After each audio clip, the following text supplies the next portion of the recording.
All right, you're welcome. This is Celebrity Pharmacologist. And today, let's compare paracetamol versus NSAID.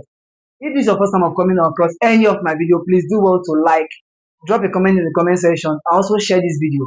Do not forget to save this video. Share this video to those that are into pharmacy or medical practices. Now, let's dive into it. Paracetamol versus NSAID. I know this comparison is unfair, but it's something we need to look into because in one of the video I posted, someone is saying that paracetamol is an NSAID because it's an analgesic drug, so we should not separate them. So today, let's look into it. First thing first, let's look at the mechanism of action (MOA).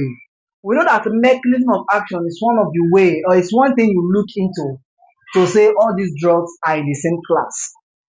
So let's look at it first. The mechanism of action of paracetamol, we see that it inhibits prostaglandin synthesis mainly in the CNS. That's the central nervous system, the brain and the spinal cord. However, for NSAID, when we say NSAID, we're talking about diclofenac, ibuprofen, piroxicam, celecoxib, all of them, name them. They inhibit cyclooxygenase 1 and 2 enzyme, both in the CNS and peripheral tissues. But let's understand this mechanism of action because when we say inhibit cyclooxygenase 1 and cyclooxygenase 2 enzyme, the end product of this, when this thing happens, it will actually reduce the production of prostaglandin. And while for paracetamol, it just inhibits prostaglandin synthesis. So it's like the same thing, but using different language. Now, let me explain something for you.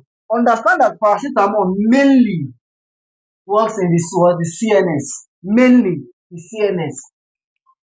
And I also want you to understand, let me give you an analogy.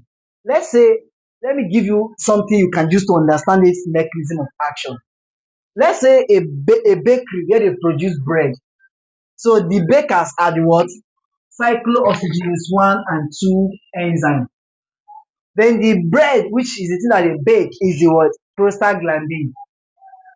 So what happens here for NSAID, they will just stop the bakers, both in the CNS and the peripheral tissues. They will stop them from producing bread. Automatically, they will reduce the production of prostaglandin. However, he, which is paracetamol, which is seen as the manager here, will not stop in inflamed tissue, like tissues where there is inflammation. It does not go there. Rather, it goes straight to the CNS. That is where it inhibits prostaglandin synthesis. It has little or no effect on COX-1 or COX-2. Its own is just the prostaglandin. And its